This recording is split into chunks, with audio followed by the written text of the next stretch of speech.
بھائی نے کوشچن کیا تھا کہ کیا زکوٰۃ پورے سال میں جب چاہے دے سکتے ہیں یا کوئی مہینہ فکس کرنا ضروری ہوتا ہے؟ دیکھیں، مہینہ فکس کرنا تو مال زکوٰۃ پر ایک سال گزرنے کا حساب کتاب کرنے کے لیے یا اس کا اندازہ کرنے کے لیے ہوتا ہے۔ مثال کے طور پہ 1 جنوری سے آپ کا سال شروع ہوا، یعنی اتنا مال آپ کے پاس جمع ہو گیا جس سے آپ کم از کم 52.5 تولہ چاندی خرید سکتے ہیں، تو بس یہ آپ کا سال شروع ہو گیا۔ آپ اس اسلامی تاریخ کو نوٹ کر لیں۔ حتیٰ کہ بعض نے تو کہا کہ جو ٹائم ہے وہ ٹائم بھی نوٹ کر لیں کہ اس سے بھی گھنٹے وغیرہ پہ فرق پڑتا ہے۔ اس کے بعد جب اگلے سال یہی تاریخ اور وقت آئے، اس وقت پھر آپ اپنا حساب و کتاب کریں۔ اگر آپ دیکھتے ہیں کہ اب بھی نصاب ہے، یعنی کم از کم نصاب شروع میں اور آخر میں کمپلیٹ ہونا چاہیے، درمیان میں کتنا گیا کتنا آیا اس کے حساب نہیں ہوتا۔ شروع میں نصاب ہے، پھر آخر میں بھی ہے، تو بس اب آخر میں جتنا آپ کے پاس مال ہے اس کو کیلکولیٹ کر لیں۔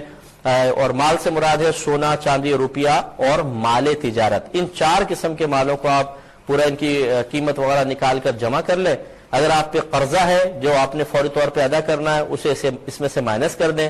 اگر کسی سے قرضہ لینا ہے اسے اس میں ایڈ کر دیں۔ اب ٹوٹل جو آئے گا اس کا 2.5% آپ کو زکوٰۃ دینی ہوگی۔ یہ حساب کرنے کے لیے ہوتا ہے کہ ایک فکس مہینہ کم از کم ایسا ضرور ہونا چاہیے جس میں آپ حساب کریں۔ اب ہے ادائیگی۔ سال گزر گیا، آپ نے زکوٰۃ بنا لی، مثال کے طور پہ 1 لاکھ زکوٰۃ آپ کی بنی ہے جو ادا کرنی ہے۔ کیا اب یہ فوراً ادا کرنی ہوگی؟ یہ ضروری نہیں ہے، نہ اس کے لیے کوئی مہینہ اللہ تعالیٰ نے فکس رکھا ہے کہ رمضان میں ہی دینی ہے، محرم میں دینی ہے، بلکہ اگر ضرورت مند موجود ہے تو فوری طور پہ دے دیں۔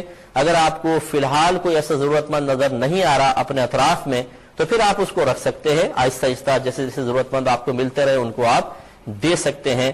تو یہ اس کی پوری تفصیل ہے، اس کو ذہن میں رکھیں۔